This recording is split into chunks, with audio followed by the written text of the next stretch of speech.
Hai, kali ini saya akan review dan juga menganalisa game dari MiHoYo yaitu Genshin Impact. Kali ini perkenalkan nama saya Timothy Joy Mulalinda dari kelas Intro Game Dev. Mari kita langsung saja mulai. Siapakah protagonis atau main karakter dari dunia Genshin Impact ini atau game Genshin Impact ini? Main karakter dari Genshin Impact ini yaitu diri kita sendiri saat itu sebagai player, mana kita dapat menggunakan semua karakter yang ada dari gacha yang kita dapatkan sebagai main karakter kita. Dan kita dapat membuat tim dengan karakter-karakter tersebut agar dapat lebih mudah untuk bermain. Kemudian berikut siapakah antagonis dari game ini? Game ini mempunyai antagonis yaitu musuh atau enemy dan dibagi beberapa tipe. Yang pertama musuh biasa dan juga ada musuh bos. Ini dia, ini contoh bos. Bos yang ada dari Genshin Impact ini. Kemudian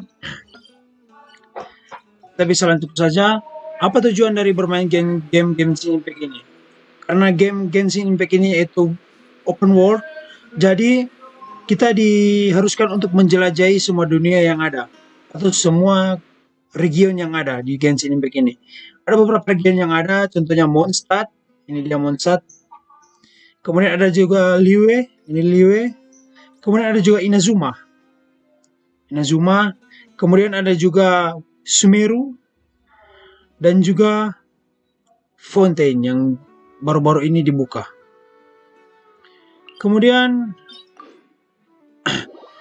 game ini mempunyai tujuan yaitu memecahkan selain explore dunia-dunia yang ada, kita harus memecahkan teka-teki yang ada dan juga bertarung melawan musuh untuk meningkatkan karakter kita. Dan juga di game ini kita harus mengungkap misteri-misteri yang ada dari game ini atau story-story yang ada karena cukup menarik menurut saya story-storynya India yang harus kita buat. Ada story atau quest Arkon, quest harian, quest dunia. Dan juga dalam game Impact ini kita harus mengupgrade karakter kita sesuai dengan karakter yang kita inginkan kita upgrade agar menjadi lebih kuat dan agar menjadi lebih mudah untuk bermain game ini. Kemudian hambatan-hambatan yang ada dari game ini yaitu yang pertama yang menurut saya yang saya analisa dari game ini yaitu tim kom yang ada. Ini dia karena kita harus mengetahui mekanisme dari tim kom yang ada dan juga ketika ingin melawan musuh, ketika musuh berelemen karena di Genshin Impact ini mempunyai sistem memakai elemen-elemen dari tiap karakter.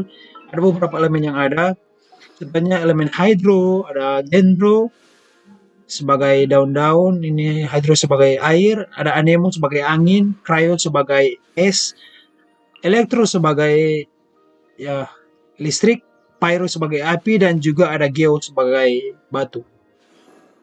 Kemudian hambatan lain-lainnya itu kita harus menyesuaikan atau mengcounter musuh yang ada menggunakan elemen. Contoh contoh bos yang ada ketika kita melawan bos Pyro, kita harus mengcounter bos tersebut dengan Hydro. Dan itu ada beberapa mekanisme yang kita harus lakukan ketika melawan, kita harus mengetahui dodge, kita harus jago untuk menghindar karena combo-combo dari bos menurut saya cukup menyusahkan. Kemudian itu hambatan-hambatan yang ada. Kemudian kapan bermain game Genshin Impact ini menjadi lebih mudah menurut saya ketika kita telah mengupgrade karakter kita menjadi lebih kuat karena karakter di Genshin Impact ini mempunyai level yang harus di-upgrade. Level maksimalnya itu 90 untuk di-upgrade. Kemudian kita harus mencari senjata yang baik dan juga kuat untuk dia. Ada beberapa tipe senjata, ada panah, pedang besar, claymore, pedang biasa, sword, dan juga ada forearm sebagai tombak dan juga ini katalis sebagai senjata untuk ya bisa disebut mage atau magic. Kemudian ketika kita mengupgrade karakter ini kita harus mencari farming artefak. Ini artefak sangat-sangat berguna bagi kita ketika kita mendapatkan yang menjadi lebih kuat, karena dapat membantu stat yang ada untuk mengupgrade karakter kita. Kemudian ada konstelasi yang ada, di mana konstelasi ini ketika kita mendapatkan karakter yang sama pada karakter, kita dapat menukarnya menjadi konstelasi, dan ada beberapa efek yang menurut saya sangat bagus untuk didapatkan dari konstelasi ini. Kemudian talenta dan juga satu yang bisa disebut dengan skill. Kita harus mengupgrade ketiga ini. Ada normal attack dari karakter, skill dari karakter yang harus kita upgrade, dan juga yang paling penting yaitu ultimate dari karakter tersebut agar menjadi lebih kuat dan lebih mudah ketika kita bermain. Kemudian kapan permainan ini menjadi lebih sulit, yaitu ketika game ini mempunyai sistem world level dunia, di mana level dunia ini ketika lebih tinggi level dunianya, maka musuh dan juga bos yang ada akan menjadi lebih susah, dan ketika kita tidak mengupgrade karakter kita, tidak memperkuat karakter kita, maka di situ akan sangat-sangat sulit menurut saya. Dan juga kesulitan yang lain yang saya dapati itu, menurut saya teka-teki yang ada itu cukup kompleks. Mungkin beberapa bagi orang lain itu cukup susah dan membuat mager ketika untuk membuat teka-teki itu, untuk memecahkan teka-teki tersebut.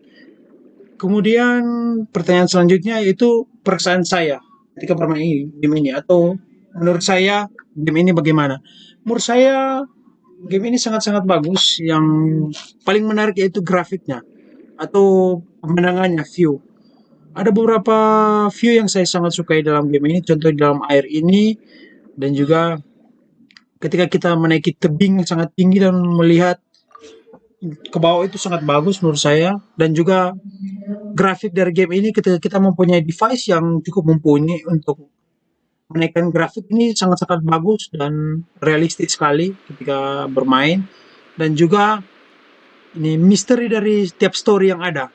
Setiap story yang ada ini menurut saya sangat-sangat menarik bagi saya untuk menyelesaikan misteri-misteri yang ada, karena cerita atau story-nya sangat, menurut saya sangat, ya sangat bagus.